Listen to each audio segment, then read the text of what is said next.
بسم اللہ الرحمن الرحیم۔ السلام علیکم ورحمۃ اللہ وبرکاتہ۔ اعوذ باللہ من الشیطان الرجیم، بسم اللہ الرحمن الرحیم۔ اللہ لا الہ الا هو الحی القیوم لا تأخذہ سنۃ ولا نوم لہ ما فی السماوات وما فی الارض من ذا الذی یشفع عندہ الا بإذنہ یعلم ما بین ایدیہم وما خلفہم ولا یحیطون بشیء من علمہ الا بما شاء وسع کرسیہ السماوات والارض ولا یؤودہ حفظہما وہو العلی العظیم۔ بسم اللہ الرحمن الرحیم۔ ان اللہ وملائکتہ یصلون علی النبی یا ایہا الذین آمنوا صلوا علیہ وسلموا تسلیما۔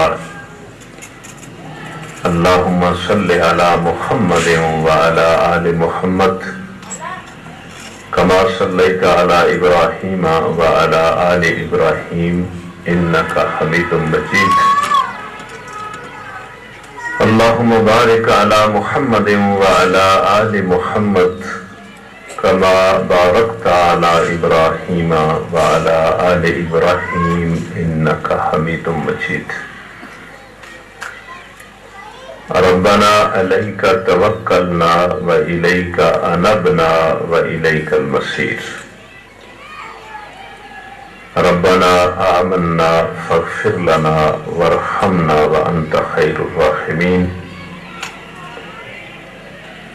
ربنا هب لنا من ازواجنا وذریاتنا قرة اعین واجعلنا للمتقین اماما۔ ربنا آتنا فی الدنیا حسنہ وفی الآخرۃ حسنہ وقنا عذاب النار۔ آمین برحمتک یا ارحم الراحمین۔ خواتین و حضرات، میں نے آپ سب کو اپنے ساتھ شریک کر کے اور شریک سمجھ کر قرآن مجید کے الفاظ میں اور حدیث کے الفاظ میں اللہ تعالیٰ کی پاکی اور حمد و ثنا کے ساتھ اور شکر کے جذبے کے ساتھ اور حضور نبی کریم صلی اللہ علیہ وسلم پر درود اور سلام کے ساتھ اپنے لیے، آپ کے لیے،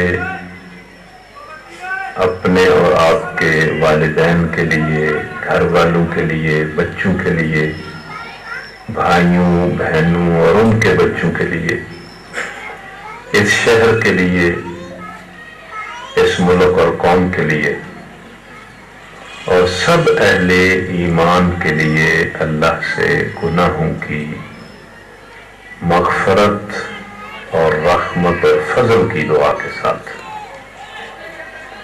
اللہ کے دین کو سمجھنے کے لیے، ہدایت پانے کے لیے، دوسروں تک اللہ کے دین کے پیغام کو پہنچانے کے لیے اور اللہ کے دین کے غلبے اور اقامت کی راہ ہموار کرنے کے لیے اور نتیجتاً اللہ کی رضا حاصل کرنے اور آخرت میں فلاح پانے کے لیے 8 روزہ فہم قرآن و سنت پروگرام کا آغاز کر دیا ہے۔ اللہ تعالیٰ اس کو اپنے لیے خاص فرمائے، اس کو بحسن خوبی مکمل فرمائے اور اس کے ذریعے ہمیں ہدایت بھی بخشے اور فلاح اور نجات بھی بخشے۔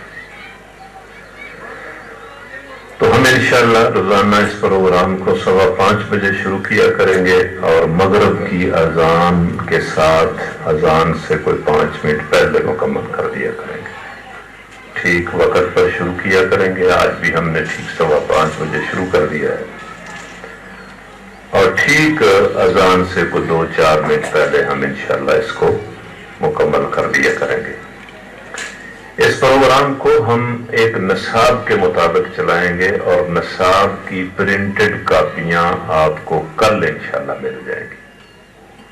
یعنی آپ کے ہاتھوں میں باقاعدہ نصاب ہوگا کہ آج یہ سبق پڑھنا ہے، کل یہ سبق پڑھنا ہے، پرسوں یہ سبق پڑھنا ہے. اس کے مطابق انشاءاللہ ہم یہ پروگرام کریں گے. آج کسی وجہ سے لاہور سے وہ کاپیاں نہیں آ سکیں تو کل انشاءاللہ وہ کاپیاں بھی آ جائیں گی. روزانہ ہم نبی صلی اللہ علیہ وسلم کی ایک حدیث پڑھا کریں گے اور ایک قرآن مجید کا حصہ پڑھا کریں گے. یہ ہمارے 2 چھوٹے چھوٹے پروگرام ہوں گے اور مقصد اس کا خالصتاً ہر قسم کی فرقہ وارانہ اور ہر قسم کی جماعتی وابستگی سے بالاتر ہو کر دین کو سمجھنا ہے. اور اس لیے سمجھنا ہے کہ ہمارے دلوں میں اللہ کے دین پر عمل کرنے کا سچا جذبہ پیدا ہو اور ہم ایسا کر سکیں. اور پھر اس لیے بھی ہم یہ کام کرنا چاہتے ہیں کہ قرآن اور سنت کی فکر پر مسلمانوں کے اندر ایک ہونے کا شعور بھی پیدا کیا جائے کہ ہم ایک ہیں، ایک امت ہیں. اور پھر یہ بھی اس کا مقصد ہے کہ انسانوں کے ذہنوں میں برائی کے خلاف اور ظلم کے خلاف ایک حرکت پیدا کی جائے، غیرت پیدا کی جائے. تو اللہ تعالیٰ اس پروگرام کو قبول کرے اور ہم سب پر رحم فرمائے. اب میں حدیث کا سبق پڑھانے کے لیے اپنے عزیز خالد محمود صاحب سے گزارش کر رہا ہوں کہ وہ جو آج کی حدیث ہے ہمارے نصاب میں، نصاب کی کاپیاں تو آپ کے پاس نہیں ہیں، وہ ان کاپیوں میں درج ہے حدیث، وہ حدیث آپ کے سامنے پیش کریں عزیزم خالد محمود.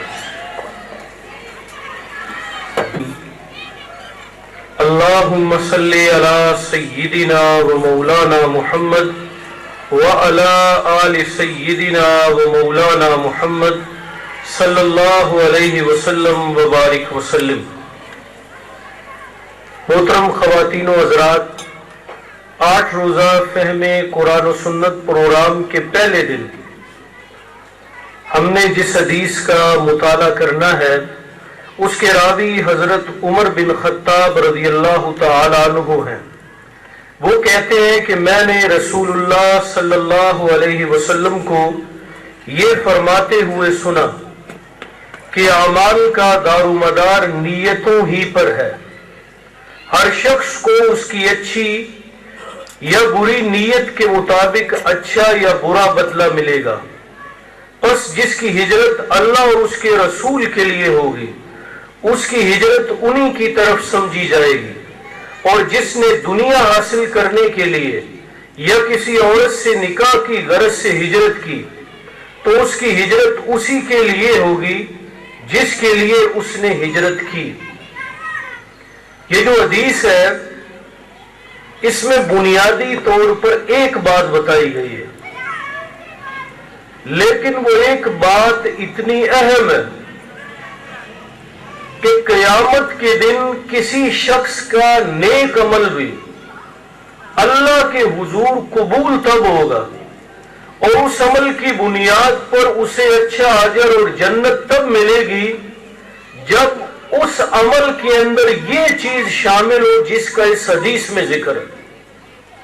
حدیث میں یہ بتایا گیا ہے کہ اعمال کا دار و مدار نیتوں ہی پر ہے.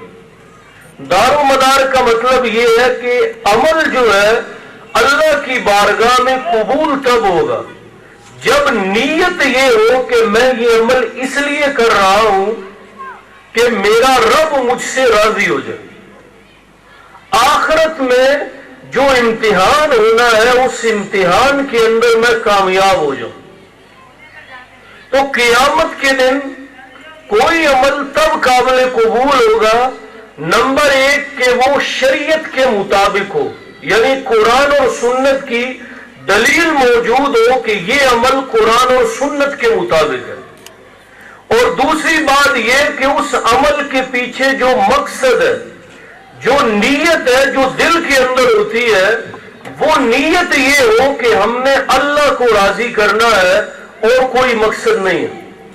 جب یہ دونوں چیزیں کسی عمل میں جمع ہو جائیں تو وہ عمل قیامت کے دن بندے کو کامیاب کر دے گا۔ اسی لیے حدیث میں آتا ہے، حضرت معاذ بن جبل رضی اللہ تعالی عنہ کہتے ہیں کہ حضور اکرم صلی اللہ علیہ وسلم نے جب مجھے یمن کا حاکم بنا کر بھیجا تو ایک بات کہی، وہ بات یہ کہی کہ اپنے عمل کے اندر خلوص اور اخلاص پیدا کر، تو چھوٹا عمل بھی تجھے کافی ہو جائے گا۔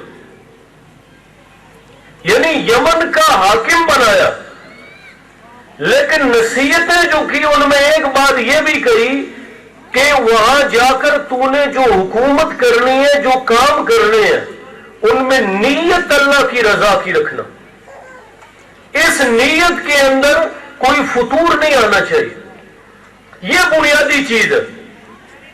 ہم دیکھتے ہیں کسی شخص کا ظاہری عمل، دو بندے نماز پڑھ رہے ہیں، بڑے اچھے انداز میں وہ قیام میں کھڑے ہیں، رکوع کر رہے ہیں، سجدے کر رہے ہیں، ہم یہ کہیں گے کہ جناب بڑی اچھی نماز پڑھ رہے ہیں، لیکن اللہ تعالی یہ بھی دیکھے گا کہ ان دونوں کے دل میں نیت کیا ہے۔ اگر ایک کی نیت یہ ہے کہ لوگ مجھے نمازی کہیں اور یہ کہیں کہ بڑی اچھی نماز پڑھتا ہے، میری نیکی کا بڑا چرچا ہو، اور دوسرے کی نیت یہ ہو کہ نہیں، میں تو اس لیے پڑھ رہا ہوں اور اسی لیے سکون کے ساتھ پڑھ رہا ہوں، خشوع اور خضوع کے ساتھ پڑھ رہا ہوں کہ میرا رب راضی ہو جائے، تو نتیجہ کیا نکلے گا؟ بظاہر ہم دونوں کو نمازی کہہ رہے ہیں، لیکن ایک کی نماز اللہ قبول کرے گا، دوسرے کی نہیں کرے گا۔ حالانکہ ہم ظاہر پر فیصلہ کرتے ہیں، لیکن اللہ ظاہر پر فیصلہ نہیں کرتا صرف۔ اسی لیے حضور صلی اللہ علیہ وسلم کا فرمان ہے کہ ان اللہ لا ينظر الى صورکم واموالکم ولکن ينظر الى قلوبکم واعمالکم، کہ بلا شبہ اللہ تمہاری صورتوں کی طرف نہیں دیکھتا کہ کسی کا رنگ کیسا ہے، شکل کیسی ہے، نہ اللہ تمہارے مالوں کی طرف دیکھتا ہے کون کتنا مالدار ہے یا غریب ہے، اللہ دیکھتا ہے تمہارے دلوں کی طرف اور تمہارے اعمال کی طرف۔ یعنی اللہ کے نزدیک اہم چیز کیا ہے؟ عمل سے پہلے دل، کہ اس دل میں نیت کیا ہے، اور پھر اللہ کے نزدیک اہم چیز کیا ہے؟ وہ انسان کا عمل ہے کہ عمل کیسا ہے۔ جب یہ ٹھیک ہو گئے تو بندہ اللہ کے نزدیک جیت گیا۔ اسی لیے جن کی نیت میں فطور ہوگا ان کے بارے میں بڑی سخت بات ایک حدیث میں آتی ہے کہ حضور صلی اللہ علیہ وسلم نے صحابہ کرام کو کہا کہ غم اور حزن کی گھاٹی سے بچو، تو صحابہ کرام نے کہا اللہ کے نبی، غم اور حزن کا گڑھا اور گھاٹی کون سی ہے؟ حضور صلی اللہ علیہ وسلم نے فرمایا کہ جہنم میں ایک جگہ ہے اور وہ اتنی بری ہے، اتنی خوفناک ہے کہ جہنم بھی دن میں کئی مرتبہ اس سے پناہ مانگتی ہے۔ تو لوگوں نے پوچھا اللہ کے نبی ہمیں بتائیں کہ وہ کون سا عمل ہے کہ لوگ وہ کریں گے تو اس کے اندر جائیں گے تاکہ ہم اس عمل سے بچ جائیں۔ حضور صلی اللہ علیہ وسلم نے فرمایا کہ اس میں وہ لوگ جائیں گے جو تمہاری طرح نماز پڑھتے ہیں، تمہاری طرح روزے رکھتے ہیں، نیک عمل کرتے ہیں، لیکن یہ سارے کام دکھاوے اور ریا کے لیے کرتے ہیں، نیت اللہ کی رضا کی نہیں ہوتی۔ تو نتیجہ کیا نکلتا ہے کہ یہ عمل ان کو قیامت کے دن فائدہ نہیں دیں گے۔ پھر نیت کا ایک اور کمال بھی ہے کہ جس عمل میں جتنی اللہ کو راضی کرنے کی نیت ہوگی وہ عمل اتنا انسان کے کردار کو، اخلاق کو سنوارتا ہے، اتنا وہ بندہ اچھا ہوتا جاتا ہے، اس کا رویہ اچھا ہوتا جاتا ہے۔ اور جیسے جیسے کسی عمل کی نیت میں فتور ہو تو نتیجہ کیا ہوتا ہے کہ اس بندے کا کردار ٹھیک نہیں رہتا۔ وہ نمازیں پڑھ رہا ہوگا لیکن اس کا باقی عمل، لوگوں سے رویہ اور برتاؤ بڑا برا ہو۔ پھر نیت کا ایک اور کمال ہے کہ نیت خالص دنیا والے عمل کو بھی دین بنا دیتی ہے۔ ہمارے پاس گھڑیاں موجود ہیں، ہم گھڑی لیتے ہیں، ہم نے وقت دیکھنا ہے، لیکن اگر نیت یہ ہو کہ میں گھڑی کے ذریعے نماز کا وقت دیکھوں گا، اور نیت یہ ہو کہ میں لوگوں سے جو وعدے کرتا ہوں کہ فلاں وقت پہ میں فلاں جگہ پہنچ جاؤں گا، تو گھڑی کے ذریعے میں وقت دیکھ کر بر وقت اپنے وعدے کو پورا کر سکوں گا، تو یہ گھڑی پہننا بھی عبادت بن جائے گا۔ اگر ایک شخص کاروبار کر رہا ہے اور نیت یہ ہے کہ میں اس لیے مال کما رہا ہوں تاکہ میں محتاجی سے بچوں، لوگوں سے مانگنے سے بچوں، اور میرے جو بال بچے ہیں ان کی ضروریات پوری کرنا اللہ نے مجھ پر لازم کیا ہے، میں یہ پوری کروں اور حلال رزق کماؤں، تو یہ کاروبار کرنا، نوکری کرنا، یہ سارا عبادت ہے۔ اب حضور صلی اللہ علیہ وسلم کی حدیث ہے کہ صفائی نصف ایمان ہے۔ اگر ایک خاتون اس نیت کے ساتھ گھر میں جھاڑو دیتی ہے، کپڑے دھوتی ہے، برتن دھوتی ہے، کہ اللہ کے نبی کا فرمان ہے صفائی نصف ایمان ہے، یہ سارے کام بظاہر دنیا ہے، لیکن ایک نیت کے ٹھیک ہونے سے جھاڑو دینا بھی عبادت ہے، برتن دھونا بھی عبادت ہے، کپڑوں کو دھونا بھی عبادت ہے۔ ہم نیت کو ٹھیک کر کے اپنے ہر عمل کو جو جائز ہے، صحیح ہے، اسے عبادت بھی بنا سکتے ہیں، حالانکہ ہم اسے ویسے بھی کر رہے ہوتے ہیں۔ حدیث کے اندر اگلی بات ایک مثال دی گئی ہے کہ دیکھیں وہ دور جب مسلمان مکہ کے اندر تھے اور پھر ان کو حکم ملا کہ تم ہجرت کر کے مدینہ طیبہ میں آ جاؤ، اس ماحول میں اپنے گھروں کو چھوڑنا، اپنی آبائی زمینوں کو چھوڑنا، اپنے آبائی وطن کو چھوڑنا یہ آسان کام نہیں تھا، لیکن اس دور کے مسلمانوں نے اللہ رسول کا حکم مان کر یہ بہت بڑی قربانی دی اور ایسی اجنبی جگہ چلے گئے جہاں نہ ان کے رشتہ دار ہیں، نہ زمین ہے، نہ مکان ہے، نہ پیسہ ہے۔ انہوں نے یہ بہت بڑی قربانی دی، لیکن ایک شخص ایسا بھی تھا کہ جس نے مکہ سے مدینے کی طرف ہجرت اس لیے کی کہ وہ ایک عورت سے نکاح کرنا چاہتا تھا۔ اس عورت نے اس کو کہا کہ اگر تو مدینہ طیبہ میں آ جا تو میں تجھ سے نکاح کر لوں۔ اب بظاہر ہجرت اس نے بھی کی، گھر بار اس نے بھی چھوڑا، زمین اپنی اس نے بھی چھوڑی، آبائی وطن اس نے بھی اپنا چھوڑا، لیکن کیا ہوا، اتنا کچھ کرنے کے باوجود بھی اسے اجر نہیں ملا۔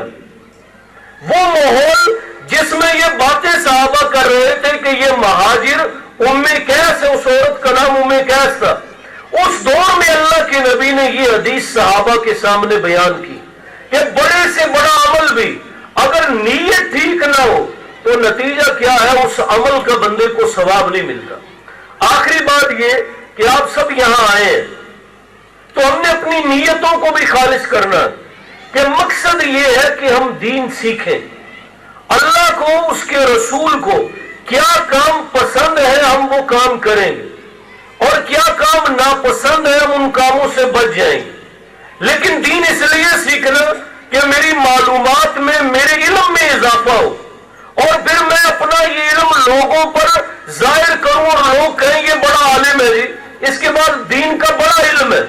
دین کا علم ذہنی عیاشی کے لیے حاصل کرنا، عمل کی نیت نہ رکھنا، اللہ کی رضا کی نیت نہ رکھنا، تو یہ علم بھی بندے کے لیے وبال بن جاتا ہے۔ اللہ تعالیٰ مجھے اور آپ کو سمجھ بھی دے اور عمل کی توفیق بھی دے۔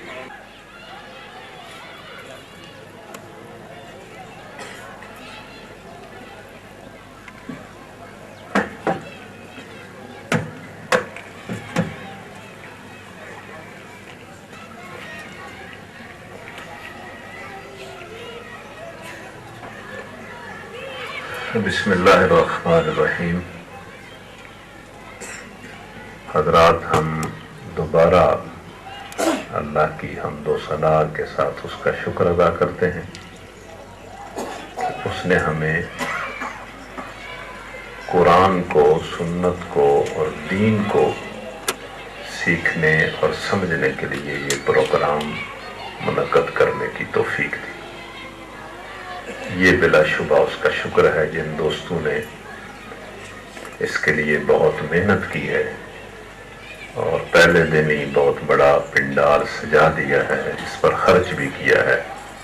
اللہ تعالیٰ ان کے اس عمل کو قبول کرے اور ہم سب پر بھی رحم کرے۔ پھر ہم سب دوبارہ اس بہت ہی بابرکت مجلس میں بڑی محبت کے ساتھ اور بڑے ادب کے ساتھ حضور نبی کریم صلی اللہ علیہ وسلم کو یاد کرتے ہیں اور ان پر بے شمار مرتبہ درود اور سلام بھیجتے ہیں، اور اللہ سے دعا کرتے ہیں کہ اللہ ہم سب کو نبی صلی اللہ علیہ وسلم کے ساتھ سچی محبت نصیب کرے اور ان کے مکمل اتباع کی توفیق دے، اور ان کی اتباع کے ذریعے ہمارے ہر معاملے کو درست کر دے، اور خاص طور پر ہم جو اس وقت مسلمان ذلت کی اور کمزوری کی حالت میں ہیں، اللہ تعالیٰ اس حالت کو تبدیل کر دے۔ اس کے بعد پھر چونکہ آج پہلا دن ہے تو سبق میں ہم نے قرآن سے متعلق سورہ یونس کی 2 آیتیں رکھی ہیں،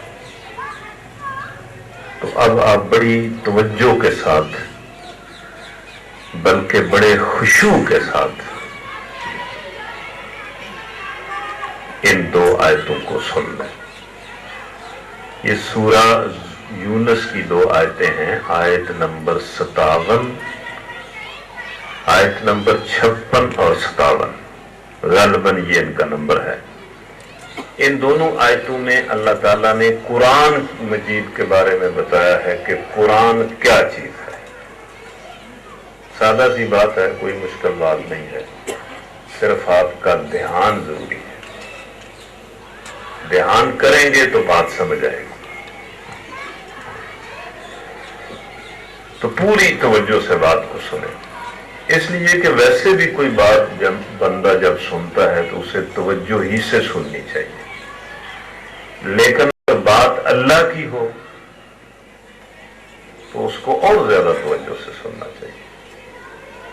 بلکہ قرآن میں یہ لفظ آتے بھی ہیں کہ لوگوں، جب تمہارے سامنے قرآن پڑھا جائے تو خاموش ہو جاؤ اور پوری توجہ سے سنو، اور پھر ساتھ ایک وعدہ کیا گیا ہے کہ اگر تم خاموشی اور توجہ سے قرآن سنو گے تو اس کا نتیجہ کیا نکلے گا؟ ہم تمہارے ساتھ کیا وعدہ کرتے ہیں؟ لعلکم ترحمون، تاکہ تم پر رحم کیا جائے۔ مطلب یہ کہ اگر کوئی شخص اس قرآن کو توجہ سے سنے تو اللہ اس پر رحم کر دیتا ہے۔ تو ہم سب اللہ کی رحمت کے محتاج ہیں، اسی لیے تو ہم یہاں آئے، اللہ کی رحمت حاصل کرنا چاہتے ہیں۔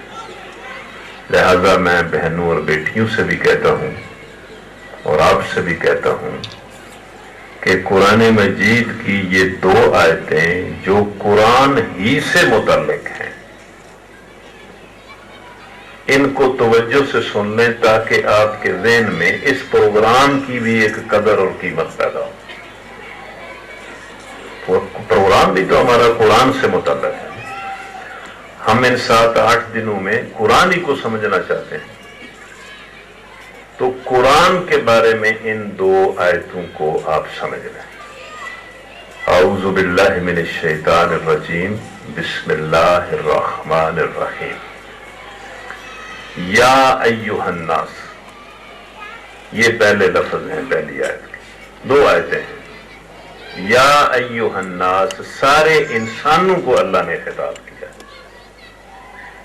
اس لیے کہ یہ قرآن سارے انسانوں کے لیے ہے، یہ صرف مسلمانوں کے لیے نہیں ہے۔ اس بات کو آپ سمجھ لیں۔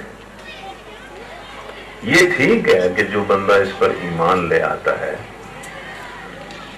اس کا یہ فرض ہے کہ وہ اس پر عمل بھی کرے، اس کو ان لوگوں تک بھی پہنچائے جو اس پر ایمان نہیں رکھتے، ہے یہ سارے انسانوں کے لیے۔ اسی لیے یہ سادہ سی بات ہے کہ آپ ذرا اس پر غور کریں کہ نبی صلی اللہ علیہ وسلم نے سب سے پہلے جن لوگوں کو قرآن سنایا وہ کون تھے؟ وہ مسلمان تھے، تو مشرک تھے، بت پرست تھے، انہیں تو نہ اسلام کا پتہ تھا، نہ ایمان کا پتہ تھا، نہ قرآن کا پتہ تھا، نہ نبی کا پتہ تھا۔ یعنی قرآن کے پہلے مخاطب تو وہ لوگ ہیں جو قرآن تو نہیں جانتے تھے، نہ قرآن پر ایمان رکھتے تھے، اور نبی صلی اللہ علیہ وسلم بڑی محنت کر کے، بڑی کوشش کر کے، بڑی قربانی کر کے کن کے پاس جا کر قرآن سناتے تھے؟ کن کے ڈیروں پر وہ جاتے تھے؟ کن کے بازاروں میں پھرتے تھے؟ کن کی منڈیوں میں جاتے تھے؟ وہ سارے کافر تھے، بلکہ کافروں ہی سے تو رابطہ کر کر کے ان کو قرآن سناتے تھے۔ تو قرآن سارے انسانوں کے لیے۔ یہ ٹھیک ہے کہ جو اس کو سنے گا، سمجھے گا، اس پر ایمان لے آئے گا، اس کے مطابق عمل کرے گا، وہ ہدایت پا جائے گا، اور جو اس کو قبول نہیں کرے گا وہ گمراہی میں مبتلا رہے گا۔ اس کے مخاطب تو سارے انسان ہیں، بلکہ ہماری یہ ذمہ داری ہے کہ ہم اس کو خود بھی سمجھے۔ اب تو ہم نے خود ہی چھوڑ دیا ہے نا۔ یہ جو لفظ قرآن میں آتے ہیں کنتم خیر امت اخرجت للناس، کہ مسلمانوں تم تو بہت اچھی امت ہو اور ہم نے تمہیں سارے انسانوں کے لیے اٹھایا ہے۔ اب یہ باتیں کرتے ہوئے بڑی عجیب سی محسوس ہوتی ہے کہ یہ مسلمان ہے سارے انسانوں کی رہنمائی کے لیے، جن کی اپنی کوئی عادت نہیں۔ اخرجت للناس، ہم نے تمہیں نکالا ہے سارے انسانوں کے لیے۔ اس کا مطلب مفسرین یہ بیان کرتے ہیں کہ سارے انسانوں کو جہالت سے نکالنا اور ظلم سے نجات دلانا یہ مسلمانوں کے ذمہ ہے، کہ انسانوں کو جہالت سے بھی نکالیں اور ظلم سے بھی نجات دلائیں۔ نبی صلی اللہ علیہ وسلم نے اور صحابہ نے بھی تو یہی کیا تھا نا، کہ انسانوں کو جہالت سے بھی نکالا اور ظلم سے بھی نکالا۔ تو اس آیت کے پہلے لفظ میں آپ کو سمجھا رہا ہوں کہ یا ایھا الناس، اے انسانوں۔ ادھر دھیان کریں، آپس میں باتیں نہ کریں، بالکل ادھر دھیان کریں۔ یا ایھا الناس، اے انسانوں، سارے انسانوں کو اللہ نے خطاب کیا، اور کیا کہا؟ اور زیادہ توجہ کر لیں کہ کیا کہا۔ یہ لفظ تو ان لفظوں کے ذریعے تو مخاطب کیا گیا نا، بات تو آگے ہے۔ یا ایھا الناس، اے انسانوں، قد جاءتکم موعظۃ من ربکم، پہلی بات کہ اے انسانوں، یہ جو قرآن ہے نا یہ یقیناً تمہارے رب کی طرف سے۔ سارے انسانوں کا رب بھائی ایک ہی ہے، جو رب موسیٰ علیہ السلام کا ہے وہی رب فرعون کا ہے۔ رب میں کوئی فرق نہیں ہے، ایک رب کو رب کی بات کو مانتا ہے، دوسرا رب کو رب کی بات کو نہیں مانتا۔ رب سب کا ایک ہی ہے۔ اے انسانوں، قد جاءتکم موعظۃ من ربکم، یہ قرآن تمہارے رب کی طرف سے تمہارے لیے نصیحت کے طور پر آ گیا ہے۔ یعنی کیا بات آپ نے سنی، کیا سمجھی؟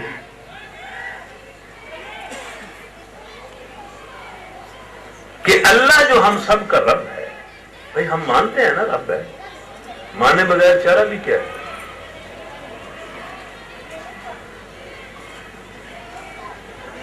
ہم مانتے ہیں کہ ہمارا رب اللہ ہے، اس نے ہی ہمیں پیدا کیا ہے، اس نے ہی ساری کائنات کو پیدا کیا، وہی یہ سارا سلسلہ چلا رہا ہے. اس کو نہیں مانیں گے تو کدھر جائیں گے؟ یہ پڑھے لکھے لوگ مجھے بتائیں، یہ زندگی، ذرا توجہ کرنا، یہ زندگی اور یہ کائنات ایک سوال ہے کہ یہ کیا ہے؟ کبھی آپ نے یہ سوال الگ ہو کر اپنے آپ سے کیا کہ میں کیا ہوں، یا یہ انسان کیا ہے، یا یہ کائنات کیا ہے؟ اس کا کیا جواب ہے؟ کسی کے پاس اس کا کوئی جواب نہیں ہے. اس کا جواب صرف انبیاء نے دیا ہے کہ لوگوں، اس دنیا کو اور اس کائنات کو ایک رب نے پیدا کیا. تو رب تو سب کا ایک ہے. اے انسانوں، تمہارے رب کی طرف سے یہ قرآن تمہارے لیے نصیحت کے طور پر آ گیا ہے. تو پہلی بات کیا اللہ نے کہی؟ اللہ کرے آپ کا دھیان ادھر ہو. اصل میں بندہ حاضر ہوتا ہے لیکن غیر حاضر ہوتا ہے. ایسے بندے خاموش ہوتے ہیں لیکن ہر خاموش آدمی حاضر نہیں ہوتا. بندہ خاموش ہوتا ہے لیکن دل ہی دل میں کہیں اور ہوتا ہے. بات کرنے والا سمجھ رہا ہوتا ہے کہ یہ میری طرف ٹکٹکی لگا کے دیکھ رہا ہے، میری سن رہا ہے، حالانکہ وہ گھر والوں سے جھگڑ رہا ہوتا ہے. تو اے انسانوں، یہ قرآن تمہارے رب کی طرف سے تمہارے لیے نصیحت ہے. یعنی اللہ نے پہلی جو بات کہی وہ یہ کہی، یہ قرآن تمہارے لیے نصیحت ہے. اب آپ مجھے بتائیں کہ نصیحت کیا ہوتی ہے، تاکہ پتہ چل جائے نا کہ بھئی یہ نصیحت ہے. نصیحت کیا ہوتی ہے؟ نصیحت کا لفظ آپ سب لوگوں نے سنا ہے، کوئی مشکل لفظ نہیں ہے، ہم اسے بولتے بھی ہیں، سنتے بھی ہیں. اگر نصیحت کسی کی نہ سنے تو سناتے تو ہیں. نصیحت کرنا تو بڑا آسان ہوتا ہے، سننا اتنا آسان نہیں ہوتا. تو نصیحت کیا ہوتی ہے؟ سوچیں ذرا کیا ہوتی ہے. آپ سب جانتے بھی ہیں کہ نصیحت کیا ہوتی ہے، لیکن اگر آپ میں سے کسی کو کھڑا کر کے کہا جائے کہ بتائیں نصیحت کیا ہوتی ہے، اس کی وضاحت کریں، تو ہو سکتا ہے آپ مشکل میں پڑ جائیں کہ پتہ نہیں اب میں اس کو کس طرح بیان کروں.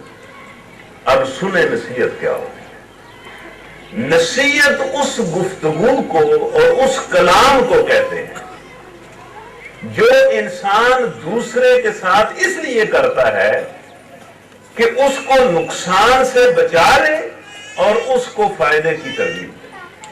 یعنی وہ کلام اور وہ گفتگو جس کے ذریعے ہم کسی دوسرے کو نقصان سے بچانے کی کوشش کرتے ہیں اور فائدے کی طرف راغب کرتے ہیں، اس گفتگو کو نصیحت کہتے ہیں. میرا خیال بات تو میں نے وضاحت کر دی ہے، لیکن ابھی بھی اگر سمجھ نہیں آئی تو ایک مثال سنیں. مثلا آپ کا کوئی بچہ ہے، اس کی سوسائٹی خراب ہو گئی ہے، اس کی عادتیں ٹھیک نہیں رہی، تو آپ کیا کرتے ہیں؟ آپ تو اس کے باپ ہیں، اس کے لیے بڑے خیرخواہ ہیں، بڑے مخلص ہیں. آپ کو تو بڑی تکلیف ہوتی ہے کہ وہ بچہ خراب ہو جائے. تو آپ یہ کرتے ہیں پہلے عمل کے طور پر کہ اس کو الگ بٹھا لیتے ہیں اور سمجھاتے ہیں کہ بیٹا اس طرح کرو گے تو تمہارا یہ نقصان ہوگا اور ساتھ ہم بھی ذلیل ہوں گے، تو یہ نہ کرو. یہ آپ نے کیا کیا؟ یہ آپ نے نصیحت کی اپنے بچے کو ہونے والے کسی نقصان سے بچانے کے لیے. یہ نصیحت ہے. اسی طرح نصیحت کا ایک دوسرا پہلو یہ ہے کہ آپ اپنے بچے کو الگ بٹھا لیتے ہیں اور کہتے ہیں کہ بیٹا پڑھا کرو، محنت کیا کرو، FSC اچھے نمبروں سے کرو، پھر تمہیں کسی میڈیکل کالج میں داخلہ مل جائے گا، پھر انجینئرنگ یونیورسٹی میں داخلہ مل جائے گا، پھر تمہیں کوئی روزگار نوکری مل جائے گی، تم عزت کے ساتھ اپنا وقت گزار لو گے. یہ نصیحت کا دوسرا پہلو ہے کہ ہم اپنے بچے کو ایک فائدے کی ترغیب دے رہے ہیں کہ یہ کرو گے تو تمہارا فائدہ ہوگا. اب اگر آپ نے نصیحت کے مفہوم کو سمجھ لیا ہے تو اب سوچیں کہ یہ جو اللہ فرما رہا ہے کہ یہ قرآن تمہارے لیے تمہارے رب کی طرف سے نصیحت ہے، تو اس کا کیا مطلب نکلا؟ اس کا مطلب یہ نکلا کہ اس قرآن کے ذریعے اللہ رب العالمین جو ہم سب کا رب ہے ہمارا سب سے زیادہ خیرخواہ ہے، ہمارے نقصان کو ناپسند کرتا ہے، ہمارے فائدے کو پسند کرتا ہے، وہ رب اس قرآن کے ذریعے ہمیں دنیا اور آخرت کے نقصان سے بچانا چاہتا ہے اور دنیا اور آخرت کا فائدہ دینا چاہتا ہے۔ تو یہ پہلی بات ہوگی۔ اب یہ تو آگے ہماری مرضی ہے نا کہ ہم اس کی نصیحت سنیں یا نہ سنیں، اس پر عمل کریں یا نہ کریں۔ اس نے تو نصیحت ہمیں پہنچا دی کہ لو بھائی یہ تمہارے لیے نصیحت، اس کو سمجھو گے، اختیار کرو گے تو دنیا کے نقصان سے بھی بچ جاؤ گے، آخرت کے نقصان سے بھی بچ جاؤ گے۔ اس کو سمجھو گے، اس کے مطابق عمل کرو گے تو دنیا میں بھی تمہیں فائدہ ہوگا اور آخرت میں بھی تمہیں فائدہ ہوگا۔ اور پھر یہ بات تو ہمیں سمجھنی چاہیے نا کہ ہم لوگ کہتے ہیں کہ جو بچہ، دیکھیں نا ہم بڑے وثوق کے ساتھ کہتے ہیں، بڑے وثوق کے ساتھ، کہ جو بچہ اپنے والدین یا استاد کی نصیحت نہ مانے وہ نقصان سے نہیں بچ سکتا، اس کا ضرور نقصان ہوگا۔ اور جو بچہ اپنے والد یا اپنے استاد کی نصیحت مان کر چلے تو اس کا ضرور فائدہ ہوگا۔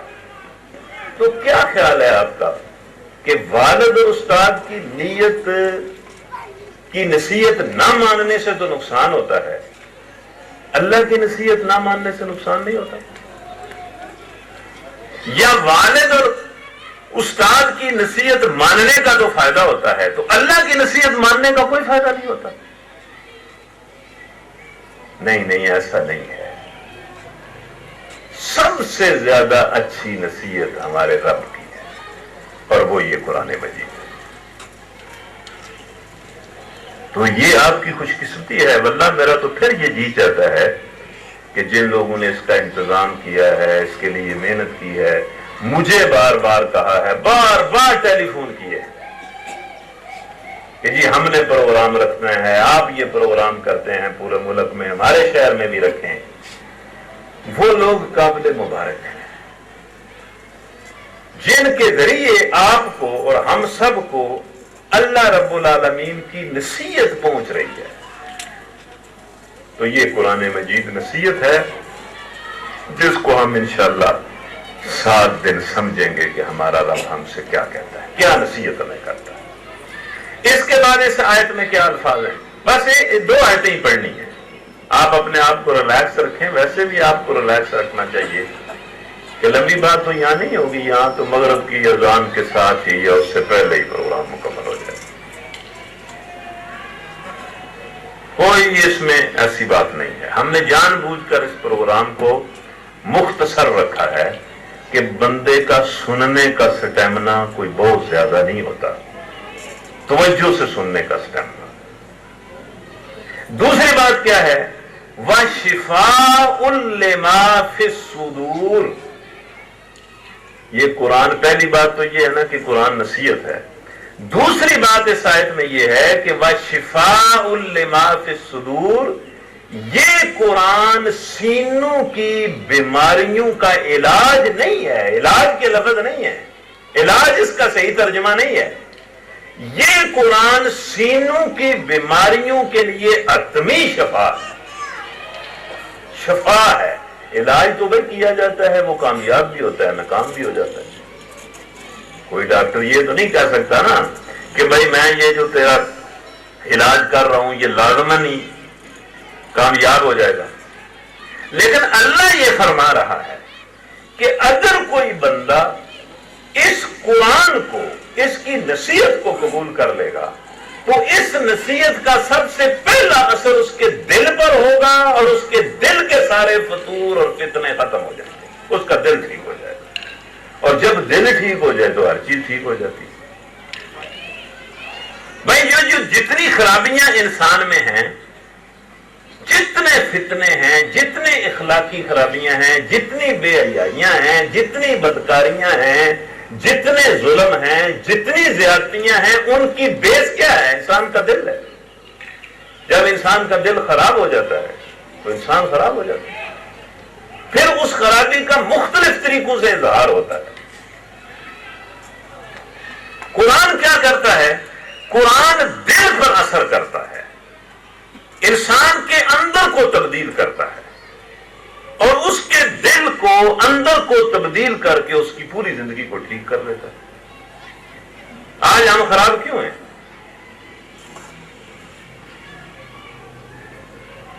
آپ آزاد کشمیر میں رہنے والے لوگ ہیں، آزاد کشمیر اور پاکستان ایک ہی سوسائٹی، ایک ہی معاشرہ ہے، تو ہمیں کیا ہو گیا ہے؟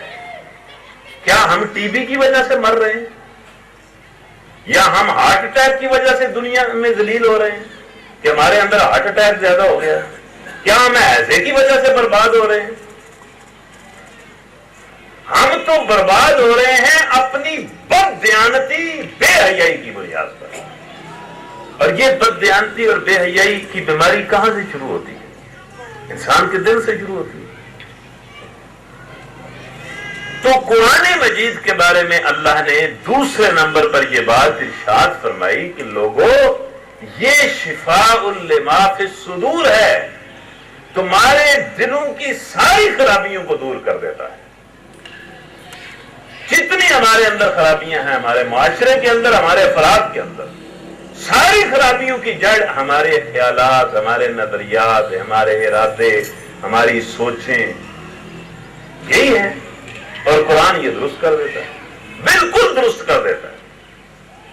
یہ ہم بڑے پھٹے ہوئے لوگ ہیں، مختلف انداز سے ہم آپس میں دست و گریباں ہیں، حتیٰ کہ اپنے دین کی بنیاد پر بھی ایک دوسرے سے لڑتے ہیں۔ یہ جو بہت بڑی بات ہے، یہ کس طرح ختم ہوگی؟ اللہ خود کہتا ہے کہ تم اس قرآن کو سمجھو گے، اس پر عمل کرنا شروع کر دو گے، تو تمہاری ساری آپس کی لڑائیاں ختم ہو جائیں، تم بالکل ایک ہو جاؤ گے، یکجان ہو جاؤ گے۔ تو دوسری بات، میرا حل بات میں نے سادہ کی ہے، آپ سمجھ گئے ہیں، وَشِفَاءٌ لِمَا فِي الصُّدُورِ، اور یہ قرآن سینوں کے اندر جو کچھ ہے اس کے لیے شفا۔ اس کے بعد اگلی بات دیکھیں، یہ آیت بڑی زبردست ہے، اور یہ قرآن کا اعجاز ہے کہ ایک ایک آیت میں ساری بات اللہ کہہ دیتا ہے۔ اسی لیے تو جو بندہ اس قرآن کو سمجھتا ہے وہ پکار اٹھتا ہے کہ یہ قرآن کسی انسان کا کلام نہیں ہے،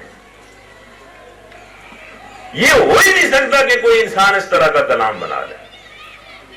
اس کے بعد تیسری بات اس آیت میں کیا کہی قرآن کے بارے میں؟ اللہ نے فرمایا وَہُدًى، اور قرآن تمہارے لیے ہدایت ہے۔ ہدایت کیا چیز ہوتی ہے؟ اب ہم یہ لفظ سنتے ہیں لیکن ہمیں پوری طرح معلوم نہیں ہوتا کہ ان لفظوں کا مفہوم کیا ہے۔ ہدایت سے مراد یہ ہے کہ یہ جو قرآن ہے یہ زندگی کے تمام معاملات کے بارے میں، اخلاق کے بارے میں، معاشرت کے بارے میں، معیشت کے بارے میں، عدالت کے بارے میں، سیاست کے بارے میں، حکومت کے بارے میں، ان اعمال کے بارے میں جنہیں بالکل تم خلوت کے اندر کرتے ہو، اور ان اعمال کے بارے میں جو تم عام لوگوں کے سامنے کرتے ہو، تمام زندگی کے بارے میں یہ جو قرآن ہے عملی ہدایات اور عملی تعلیمات دیتا ہے، پریکٹیکل نظام دیتا ہے۔ یہ پریکٹیکل دین ہے، یہ کوئی صرف نصیحت آموز کلام نہیں ہے، یا دل پر اثر کرنے والا کلام نہیں ہے، یہ تو زندگی کے ہر معاملے کے بارے میں تمہیں بتاتا ہے کہ یہ کام تمہیں کرنا چاہیے، یہ نہیں کرنا چاہیے، یہ کس طرح کرنا چاہیے۔ پورے میں کہتا ہوں کہ بیڈ روم سے شروع ہوتا ہے اور حکومت کے تخت تک پہنچ جاتا ہے، اور پوری طرح بتاتا ہے کہ تم نے زندگی کے مختلف معاملات میں کیا کرنا ہے۔ اور یہ مسلمان تو اب اس ہدایت کو چھوڑ گئے نا، سارا نظام الگ ہو گیا، اسلام الگ ہو گیا، قرآن الگ ہے، زندگی کا نظام الگ ہے، یہی ہم دیکھ رہے ہیں نا۔ ورنہ قرآن مجید ہی اصل میں زندگی کے معاملات کے بارے میں مکمل رہنمائی کرتا ہے۔ یہ کہنا درست نہیں ہے۔ یہ بھمبر کے لوگ، میرپور کے لوگ، اس علاقے کے لوگ باہر آتے جاتے رہتے ہیں، شاید اس بات سے مرعوب ہوں، یہ کہنا درست نہیں ہے کہ زمانہ بڑا جدید ہو گیا ہے اور قرآن بڑا قدیم ہے۔ قرآن کسی بھی جدید زمانے سے زیادہ جدید ہے۔ یہ زمانوں کو اپنے پیچھے چلاتا ہے، زمانوں کے پیچھے نہیں چلتا۔ یہ امام ہے زمانوں کا، یہ اللہ کا کلام ہے۔ اس کے بارے میں یہ کہنا کہ آج سے 15 صدیاں پہلے تو یہ انسانوں کی اصلاح کر سکتا تھا اور آج نہیں کر سکتا، بلکہ شاید امام مالک کا یہ قول بالکل سچ ہے کہ امت کے پہلے حصے کی اصلاح جس طرح ہوئی تھی اسی طرح امت کے آخری حصے کی اصلاح بھی ہوگی۔ یعنی اسی قرآن نے پہلے نصیحت کی تھی، اصلاح کی تھی، یہی قرآن آج بھی اصلاح کرے۔ تو تیسری بات کیا ہوئی؟ آپ ذرا ساری بات کو سمجھ لینا، یہ نہ ہونا کہ آپ یہاں سے درس سنیں اور آپ خالی خالی چلے جائیں۔ پہلی بات یہ ہے کہ قرآن ہم سب کے رب کی طرف سے ہمارے لیے نصیحت ہے۔ دوسری بات یہ ہے کہ یہ قرآن انسان کے دل کو درست کرتا ہے۔ تیسری بات یہ ہے کہ یہ قرآن ہدایت ہے اور زندگی کے ہر معاملے کے بارے میں پریکٹیکل عملی تعلیم دیتا ہے، عملی تعلیم دیتا ہے۔ اس کے بعد اگلے الفاظ کیا ہیں؟ اگلے الفاظ بڑے زبردست ہیں۔ جو بندہ سمجھ کر سوچ کر قرآن میں ڈوب کر قرآن کو پڑھے، وہ جب اگلے الفاظ تک پہنچتا ہے تو اس کے رونگٹے کھڑے ہو جاتے ہیں، اس کی آنکھوں میں پانی اترنے لگتا ہے اور اس کے جسم پر ایک عجیب قسم کی کیفیت طاری ہو جاتی ہے۔ وہ کیا لفظ ہے؟ میں پھر آپ سے کہتا ہوں کہ توجہ کریں، وہ لفظ بہت ہی قیمتی اور پر لطف لفظ ہے۔ وہ لفظ یہ ہے کہ اللہ فرماتا ہے کہ اے انسانوں، تم میں سے جو میری اس نصیحت کو قبول کر لے گا جو میں نے قرآن کی شکل میں تمہیں دی، تم میں سے جو اس قرآن کے ذریعے اپنے دل کو صاف اور پاک کر دے گا، ٹھیک کر دے گا، اور تم میں سے جو اس کے نظام ہدایت پر عمل کرے گا، اس کے لیے قرآن کیا ہوگا؟ اس کے لیے قرآن کیا ہوگا؟ بڑے عجب لفظ۔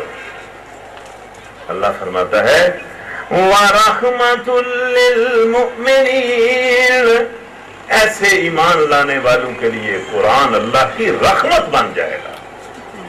اور رحمت سے بڑی کوئی چیز ہو سکتی ہے؟ بھائی رحمت سے بڑی کوئی چیز ہو سکتی ہے؟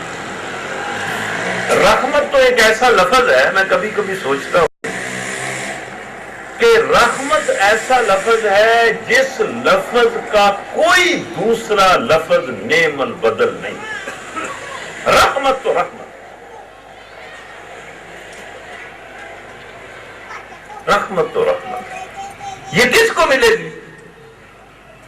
یہ کس کو ملے گی جو اس کی نصیحت کو سمجھے گا اور اس پر عمل کرے گا؟ یہ کس کو نصیحت ملے گی جو اس قرآن کے ذریعے اپنا اندر ٹھیک کرے گا، اندر۔ یہ رحمت کس کو ملے گی؟ جو اس کی تعلیم، اس کے حکم کو ہدایت، اپنے لیے ہدایت اور راستہ بنائے گا۔ اس کے لیے قرآن کیا بن جائے گا یار؟ اس کے لیے کیا بن جائے گا؟ اللہ کی رحمت۔ اور ساتھ یہ بھی تو کہنا چاہیے نا، نہیں کہنا چاہیے، کہنا چاہیے، پھر بات تو مکمل ہونا۔ اور جو اس نصیحت کو قبول نہیں کرے گا، جو اس کے ذریعے اپنے دل کو ٹھیک نہیں کرے گا، جو اس کی ہدایت کو قبول نہیں کرے گا، اس کے لیے کیا ہوگا؟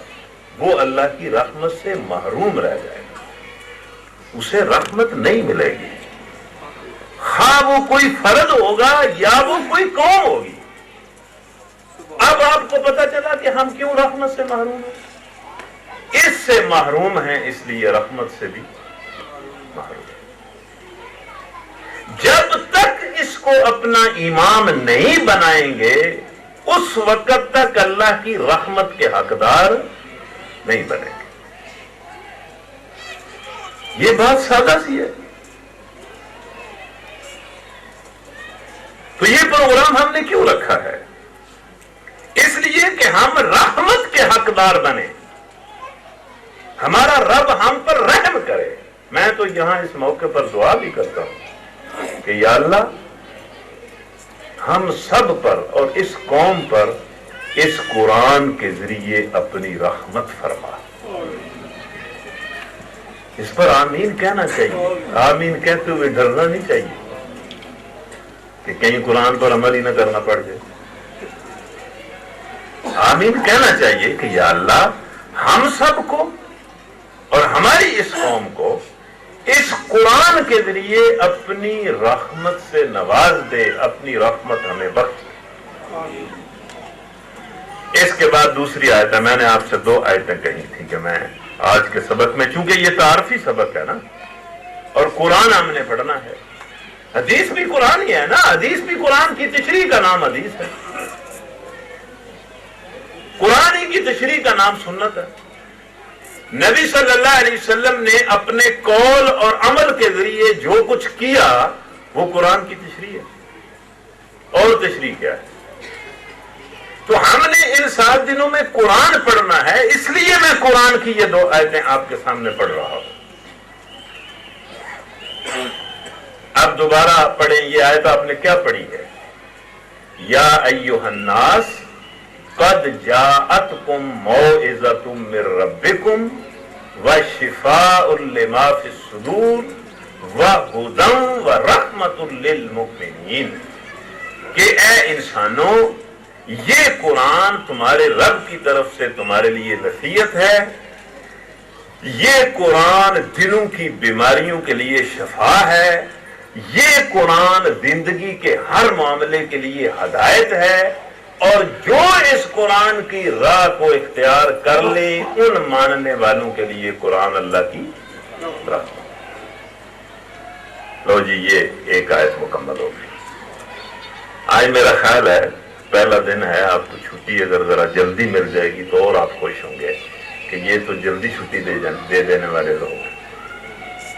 تو آج میرا خیال ہے کہ آپ کو جلدی چھٹی مل جائے گی. اب دوسری آیت سنیں. دوسری آیت قرآن مجید کی عجب آیت ہے اور بڑے عجب انداز میں اللہ نے ارشاد فرمائی، اور اس کے ایک ایک لفظ سے یوں محسوس ہوتا ہے کہ اللہ نے یہ قرآن دے کر انسانوں پر بڑا احسان کیا ہے. کیا آیت ہے؟ ذرا جو لوگ آپ میں سے عربی تھوڑی بہت جانتے ہوں گے یا ان کو قرآن مجید پڑھنے کا کوئی تھوڑا بہت ان کو شوق ہوگا تو وہ بڑے اس سے لطف اندوز ہوں گے. کیا ارشاد فرماتا ہے اگلی آیت میں اللہ؟ قُلْ بِفَضْلِ اللَّهِ وَبِرَحْمَتِهِ فَبِذَلِكَ فَلْيَفْرَحُوا. آخری 2 لفظ میں نے نہیں پڑھے، پھر دوبارہ سنیں. قُلْ بِفَضْلِ اللَّهِ وَبِرَحْمَتِهِ فَبِذَلِكَ فَلْيَفْرَحُوا. اے محمد صلی اللہ علیہ وسلم، ان لوگوں کو یہ کہو، یہ نبی صلی اللہ علیہ وسلم سے خطاب کر کے اللہ فرماتا ہے، اے محمد صلی اللہ علیہ وسلم، اے ہمارے نبی، ان سارے انسانوں کو کہو کہ اللہ نے تمہیں قرآن دے کر تم پر بڑی رحمت کی ہے، بڑا فضل کیا ہے. اس رحمت اور اس فضل کے ملنے پر فل یفرحو، خوشیاں مناؤ، جشن مناؤ. یعنی تمہیں جو کچھ دیا گیا ہے، جو کچھ انسانوں تمہیں دیا گیا ہے، اس سب کچھ میں سے جو سب سے بڑی چیز ہے وہ یہ قرآن ہے. اور اس قرآن کو اللہ نے کہا کہ یہ میری رحمت اور میرے فضل کے طور پر تمہیں ملا. قُلْ بِفَضْلِ اللَّهِ وَبِرَحْمَتِهِ فَبِذَلِكَ عجب لفظ عربی زبان میں یہ عجب لفظ ہے کہ بار بار اللہ اس پر زور دے رہا ہے کہ یہ قرآن تو اللہ کی رحمت ہے، اللہ کا فضل ہے۔ فَلْيَفْرَحُوا، اس کے ملنے پر خوشیاں مناؤ، اس کے ملنے پر بھی خوشیاں مناؤ، اور پمبر کے لوگوں اس پروگرام کے ملنے پر بھی خوشیاں مناؤ۔ تو عیسائی یہودی بھی آ جائے تو وہ آ سکتا ہے، بریلوی دیوبندی سنی اور اہل حدیث تو بات ہی کوئی نہیں ہے، اس میں تو ہر انسان آ سکتا ہے۔ جو دن رات گناہوں میں مبتلا ہے وہ بھی آ کر قرآن سن سکتا ہے۔ تو اللہ تو کہہ رہا ہے کہ اے محمد صلی اللہ علیہ وسلم ان انسانوں کو بتاؤ کہ یہ قرآن یہ تو تمہارے رب کی طرف سے تم پر رحمت ہے، تم پر فضل ہے، اس کے ملنے پر خوشیاں مناؤ۔ فَلْيَفْرَحُوا، اور اس کے بعد آخری لفظ کیا ہے جن کے بعد ہم دعا پڑھیں گے، دعا مانگیں گے۔ ہوا خیر مما یجمعون، لوگوں یہ قرآن یہ تو ہر اس چیز سے بہتر ہے جس کو لوگ اکٹھا کر رہے ہیں۔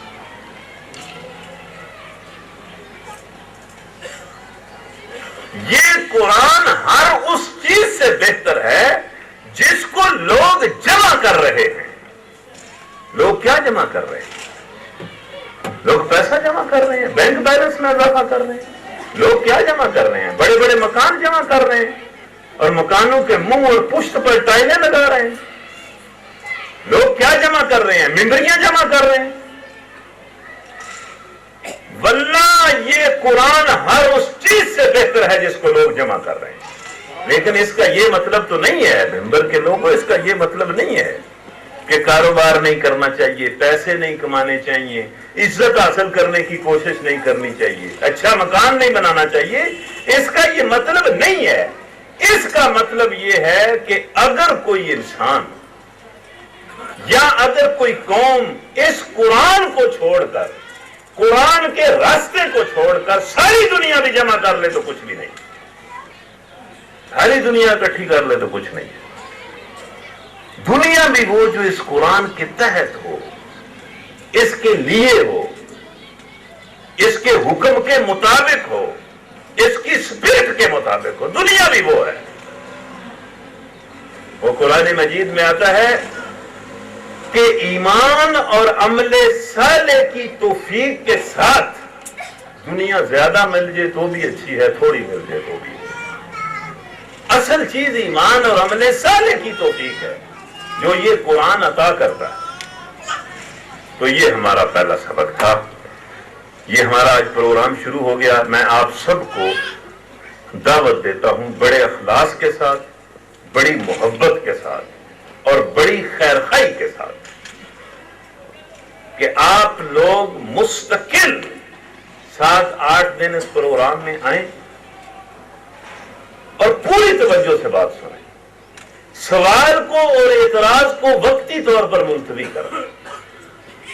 اگر کوئی سوال ذہن میں آتا بھی ہے، جو سوال تو نہیں ہوتا اعتراض ہوتا ہے، اس کو آپ مہربانی کریں وقتی طور پر پوسٹ پون کریں۔ سب لوگ، بہنیں اور بیٹیاں بھی، آپ لوگ بھی بڑے شوق کے ساتھ ہیں۔ میں انتظامیہ سے کہتا ہوں کہ انہوں نے محنت کی ہے، وہ اور زیادہ محنت کریں۔ کل بھی آپ سارے لوگ آئیں، لیکن کل کے لیے آپ کے لیے ہوم ورک یہ ہے، ظاہر ہے استاد سبق پڑھاتے ہیں تو ہوم ورک بھی دیتے ہیں۔